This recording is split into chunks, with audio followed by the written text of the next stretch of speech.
Alright, so we're playing in a 2K guarantee. It's like a $10 buy-in here. We're like 5th or 6th in chips out of the field. We got 4-6 in the big blind. This guy raises 2x, 2400, so we just call to see a flop. We hit a 4, Jack, Queen, 2 clubs.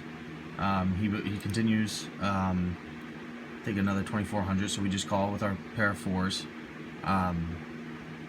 Obviously, Jack Queen is definitely in his range of hands that he would be raising from under the gun +1. He could have like Ace Jack, Ace Queen, Queen King, Ace King, that, you know, 2 clubs, something like that, things that he's comfortable betting. And anything else, really. He's just going to c-bet that flop all the time because of the Jack and the Queen on there. He can rep a lot of things there. So we call his bet on the flop to see the turn, and the turn is a 3 of spades. So we check. He bets 6,000 into 11,000, so we call. At this point, him betting the 6,000, like, we can still put him on like Ace Queen, I guess. He would be doing this with Ace Queen also. Obviously, if he has pocket jacks or pocket queens, he'd still be doing this. All other hands, though, I think really slow down after they get called on the flop. So really, like jacks, queens, and maybe like Ace King of clubs would continue. So he bet 6,000 again, and we call. We got bottom pair here. The turn is going to be an 8. So now the pot is 23,280. It's an 8 of spades, so the flush draw misses. He's got 21.4 left, so he's got just about a pot-sized bet left.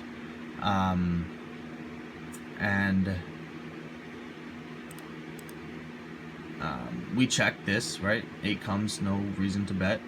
At this point, I mean, he could be putting us on a flush draw, maybe like Jack 10, a weak queen, anything like this, right? We could be slow playing a really big hand. Anyway, my whole thought process here is if he has Ace Queen, he's going to check back here. He has great showdown value, or at least maybe he would bet, like, you know, if he's trying to get value from his hand, he would bet something around, I would think, like 8K or something here with Ace Queen, pocket jacks, pocket queens, but he doesn't. He goes all in for 21,475.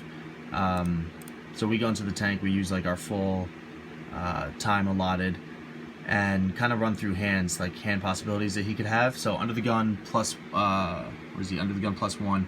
So hands that he's doing this with, we'll go over value hands that he'd be doing this with. I think that they're capped at jacks and queens.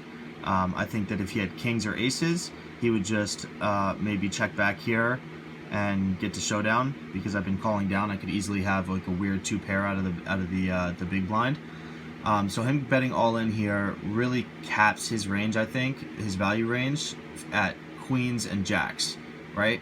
So then you got to look at his whole other range, all of his bluffing range, right? So like 10 king, king ace, any flush draw that he may have had, anything that he's thinking he's getting value from. This isn't, I mean, I just don't think this is a value bet. Like, the majority of hands that he's going to be doing this with are missed flush draws, and I think maybe like ace king. So we go deep into the tank, and I decide that this is the type of player that would value bet much smaller to try and get a call from me if he did have a hand like queens, jacks, or something like that. So to me, it's like either he has the complete nuts or he has ace king, which I believe ace king is more likely just because of how the betting was going. So we go ahead, we make the call, and he had ace king, and we ship that pot. So now we are chip leader in the tournament, and just a little weird dynamic of a hand that I wanted to go over and just show my thought process during the hand, and why I would do something like that. All right.